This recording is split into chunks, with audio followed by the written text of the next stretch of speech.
Welcome back to the workshops. Today we're going to talk about a reverse outline and how this can help you in your editing and refining process. It's often hard to see the parts of your thesis as a whole piece of work. It's very long and certainly in the early stages it can be messy. So when you think you need to remind yourself of where your ideas, where your argument is up to, this technique is a useful way of testing the logic, the coherence and the completeness of your ideas. It will also help you remove repetition from your work. Reverse outline might also be called a high-level summary. Researching and writing a thesis is like any major project. It's iterative. It will and it should evolve. You need to follow the internal logic of your research and writing, letting it take you where it logically will as your knowledge of your subject matter develops. But you also need to be disciplined about monitoring this evolution of your ideas. A reverse outline helps you do this. It will help you get an overview, a bird's eye view of where you are up to and ensure your ideas are following a logical path towards an endpoint. It will help you reorder any of your material that is still jumbled.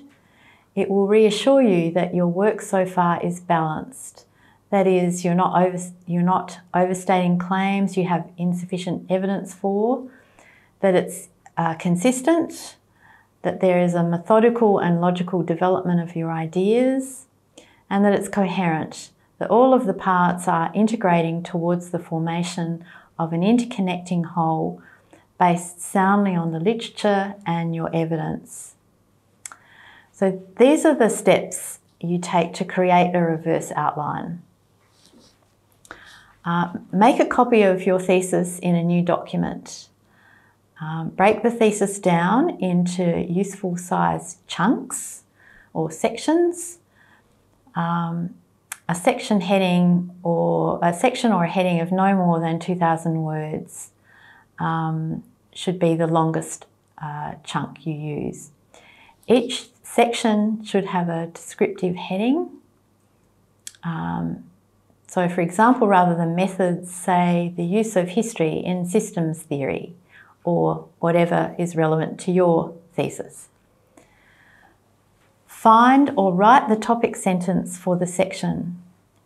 This is a sentence which describes what the section contains and how it relates to your argument.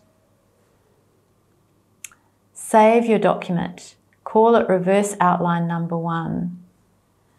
Make the next one you do reverse outline number 2. This will give you a documentary history of the evolution of your thinking that will be a huge reassurance as you move through your large piece of work. Now, either read through the list of headings and topic sentences or copy and paste them into a separate document and then read. Do they make logical sense in order? Are you repeating yourself? Is there a gap? Any step in the logic that you have either missed or missed completely or not developed as much as you should have? Have you gone off on any tangents? And most importantly, is each of your sections offering a consistent response to your central question? If necessary, reorder the sections until there is a logical flow. Add in any new sections you think you need and a topic sentence that will help you find or start the reading and research to complete it. Delete anything that is irrelevant to your argument. Save the document. This is your new structure. So don't go too far down the long and winding path of your thesis without stopping to take stock like this backwards using the technique. When reviewing your work backwards, make sure you are looking at it as far as you can through the eyes of a future reader or examiner. You will increasingly become the expert in your topic of research.